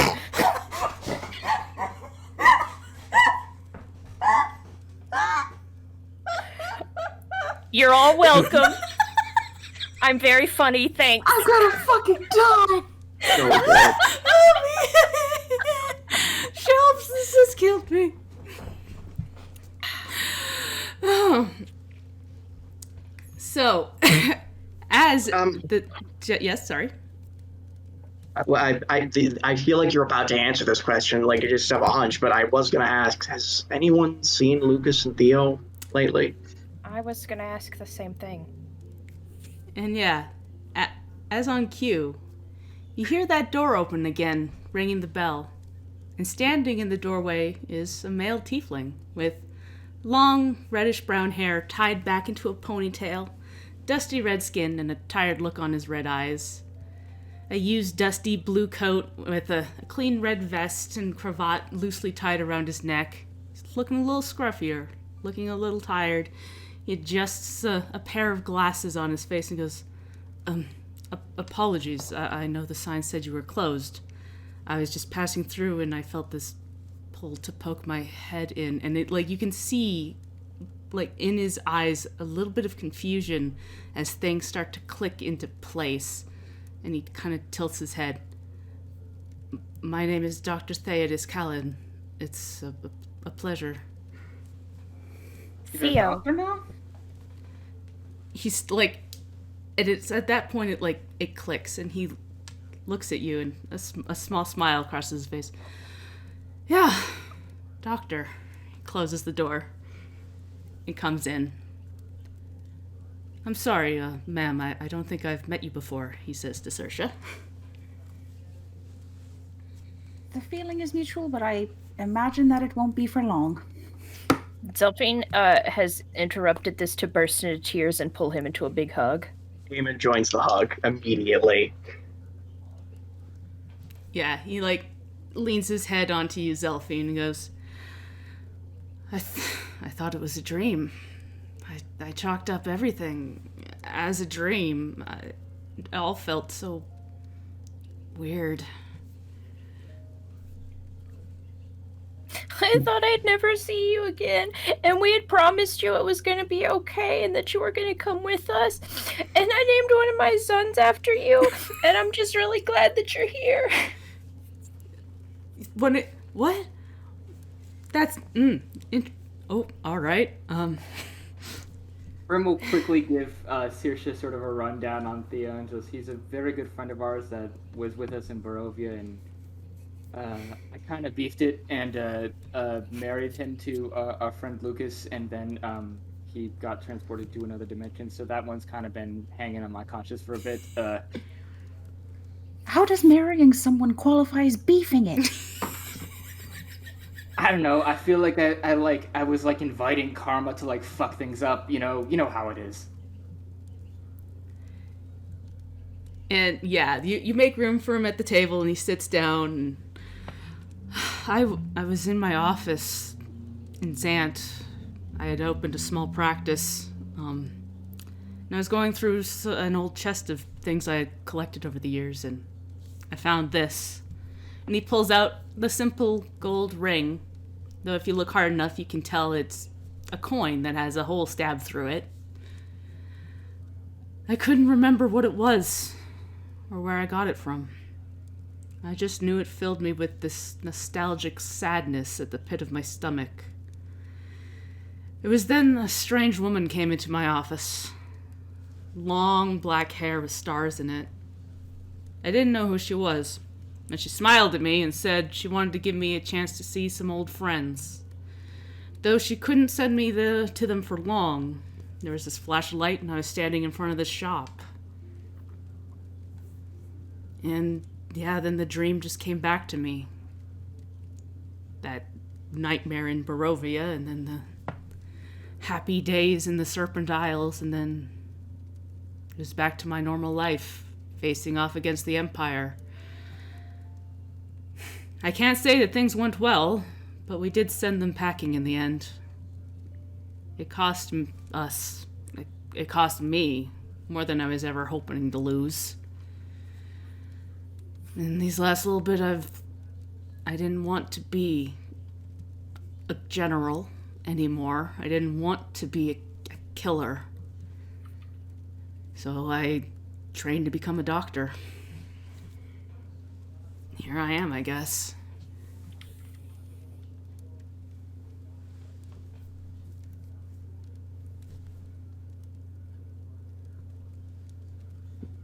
You know what happened to Lucas? Lucas. He always felt like he was too good to be true. Someone that I would have made up to make me feel less lonely. I haven't seen him. I hadn't even really thought of him since that day. Not that I didn't love him, it's just, as I said, traveling between the Vale messed me up. I suspect it will again when I head back home, but I learned long ago that people will come and leave your life suddenly and without warning. There isn't anything you can do to change it. You can only make the best of the time you have with them, when you have it. I wouldn't mind seeing him again, but I'm not that boy that he met all those years ago. And I suspect neither is he. Well, for what it's worth,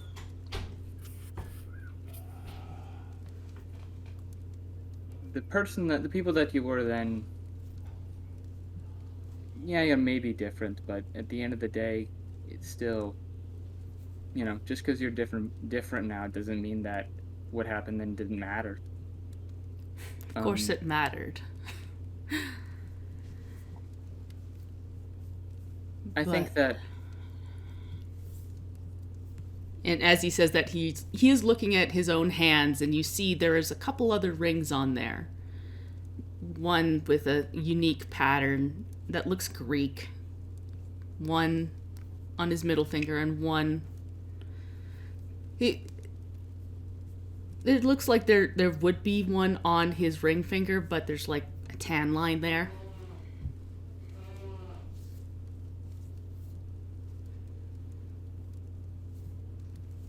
I think that if you really wish it, if you want to see him again, I think it'll happen. I mean, you both imagine insanely unique circumstances, much like the rest of us. What's to say that kind of thing won't happen again? It would be interesting. Though, as I said, I'm not him anymore. I've moved on, and I hope he has too. It would hurt more knowing if he had spent this whole time pining for me. Out of character, would Lucas have like seen Eamon at all? Like, has he? What happened? Does Eamon know what happened? You haven't seen Lucas since he left with Sylvia Starlight all those years ago. Mm.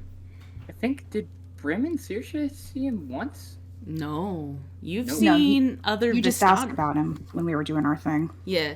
You had seen other Vistani wander through, and you'd seen his mother. But you hadn't seen Lucas or Olive. Sure, they're out there somewhere. Zelphine had poured some tea for Theo and gotten him a cinnamon bun. Probably 2 cinnamon buns, actually. Just kind of like very mommishly pushed them at him. She would just kind of put a hand over his, though, and tell him,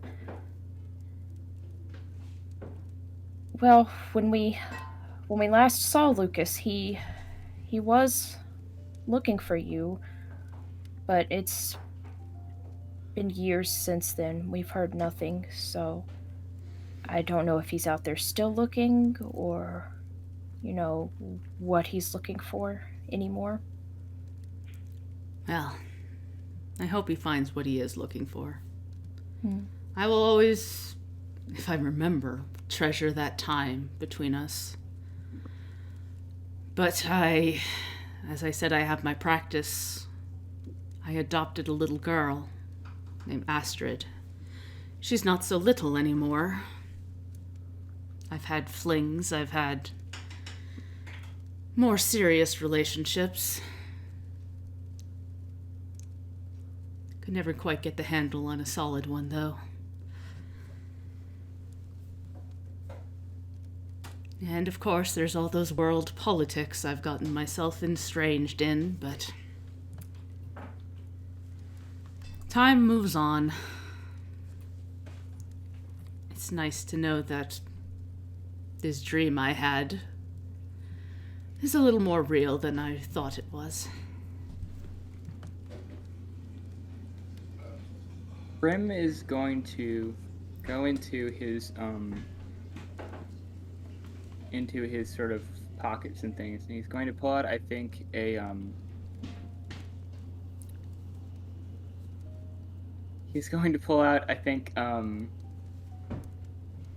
the bag of runes from Tony. And he's going to pull a rune, and he's going to give it to Theo. He takes the stone and looks at it, and it is a little spade carved into it, like a playing card deck. He looks at it. Huh.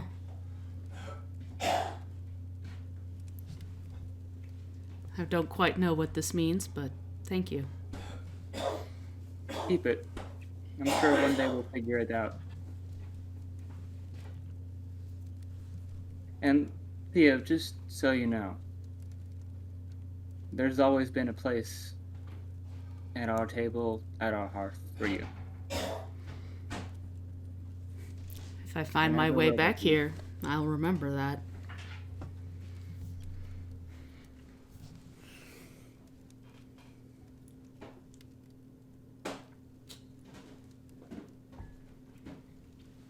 And Brim is gonna give him a big hug.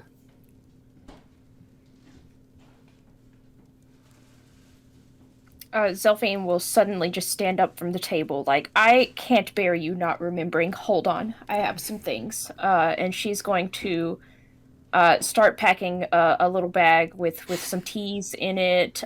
She's going to go over to her cabinet full of teacups and pick one out that she thinks that he'll like.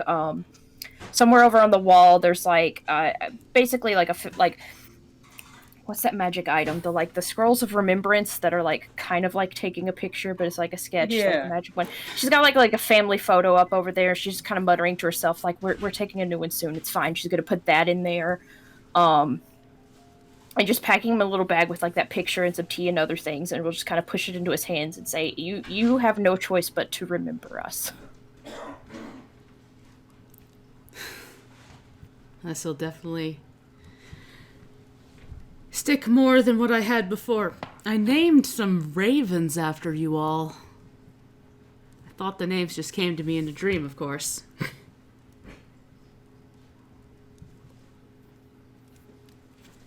Stuffs those all away in his bag. Well, I don't have any ravens, but I We have Do you have snakes, like a lot of snakes. have a lot of snakes, but I also have a little tiefling boy named Redemption Theadius Silverton, who, has talked about being a doctor before, so maybe that means something. He's 4, so he's also, talked about a lot of things, but Well, tell him I give him my blessing.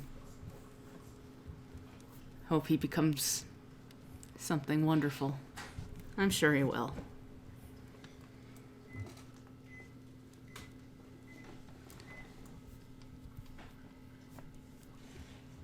And there's a little more talk of wars and things not quite done the way that you want them to be done.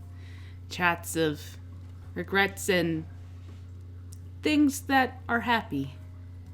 Smiles and everything in between. And eventually, Theo turns and leaves. He looks back.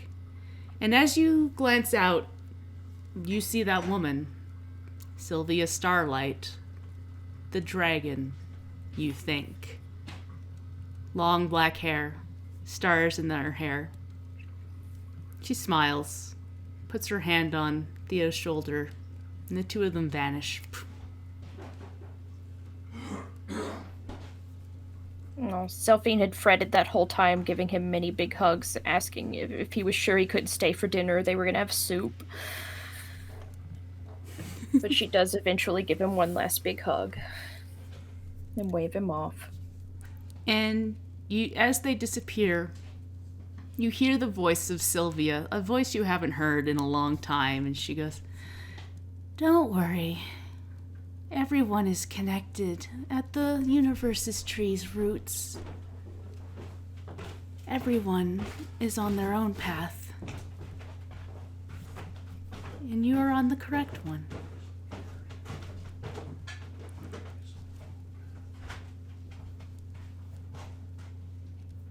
Lucas and Olive are safe in a new world.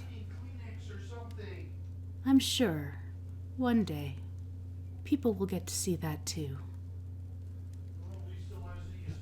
Looks directly at camera. And the voice goes quiet.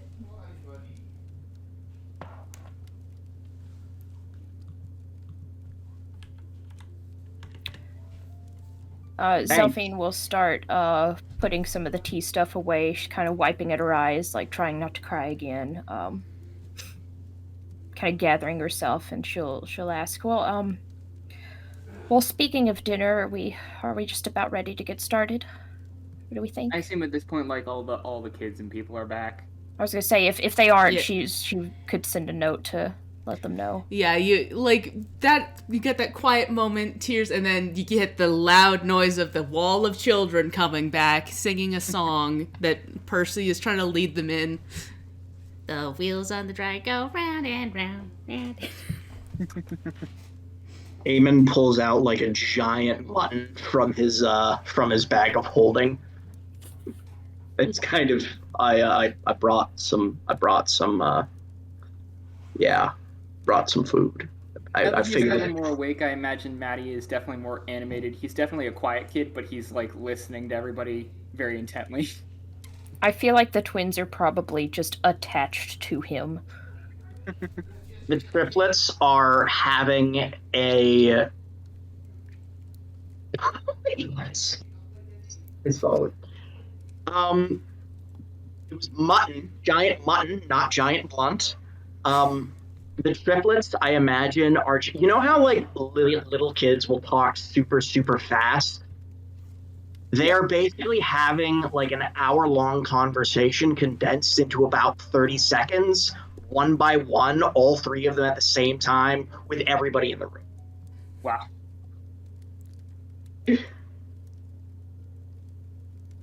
Like they certainly have like different personalities, but on this particular thing, they're all on the same page. I think Brim will probably start getting family soup ready, and he will probably make sure to make a space for Theo and Lucas and Olive.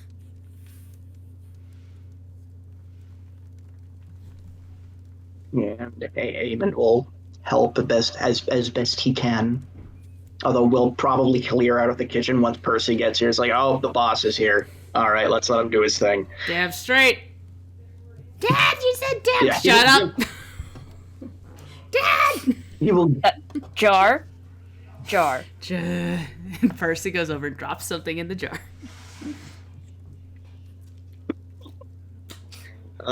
Delphine laughs Eamon, and gives him a peck on the cheek. Eamon will drop like a fucking diamond into the swear jar, and he's like, all right, I should be good for the rest of the night. He's flexing a little bit, but it's like also like a gift for his friends. That is not how it works, Your Highness. Sarah, were you going to say something? I saw you light up. I was just going to say Saoirse probably will take over watching the kids when Percy gets in the kitchen. Good. Yeah. Oh, this is so wholesome. And yeah, we don't probably need to play out the whole Yeah, thing. everybody Yeah. sits down for dinner, and it is bright and cheerful, and everybody is sharing their stories of the day. And we pan back to the moon up in the sky. Big, shiny, the end is written. Yeah. We're done. That is the It end of zooms this out. story. I superimpose as if I was on a green screen and point at the moon and say, I love that bitch. I was gonna say it zooms out to like a theater setting, and it's like our characters from the. Sorry, no, I shouldn't say that yet. That's a spoiler. Yeah, no. Next time. But We're doing a new thing. we're doing a new thing next time. That is. And now for something completely different. Yep. Hopefully, I will There's gonna still be be lots of here. shenanigans and dick jokes and nonsense. Yeah, we'll discuss it. Jokes. We have things to plan before then, but this was a great time, all of you. Thank you for joining us. And Yeah. Yeah. And thank you, And- Leanne, again for taking a chance on this. This is Leanne's first time DMing. Yeah. Which is crazy. This campaign's been going on for what, 4 years? I think from the 4 first years or episode so, to yeah. now. yeah, Mm-hmm. and we've- And I just Hold on, I got my wanna notebook say- right here. Oh, that sounds first- about right. Episode was in March of 2018, so we are But almost 4 years to the day. wow. Like Yep. 4 years minus a week. Yep. Yeah, because the campaign's just a little bit older than mine and Ian's relationship. Yep. Aw. Sounds about right. But yeah, that's We can post this on the 4th anniversary if we want. Nah, I think we'll post it as soon as post it. Yeah, everything- that is fair enough. Yeah, People so they- won't wait long enough for this. And Katie needs to hear the second half of it. Yes. True. And I have to go listen again and do some crying. Yeah. Yeah. But This yeah. is so good. Thank you guys so much. Yeah. I love this. This was really good. All right. Bye-bye. Yeah. Bye-bye. So long.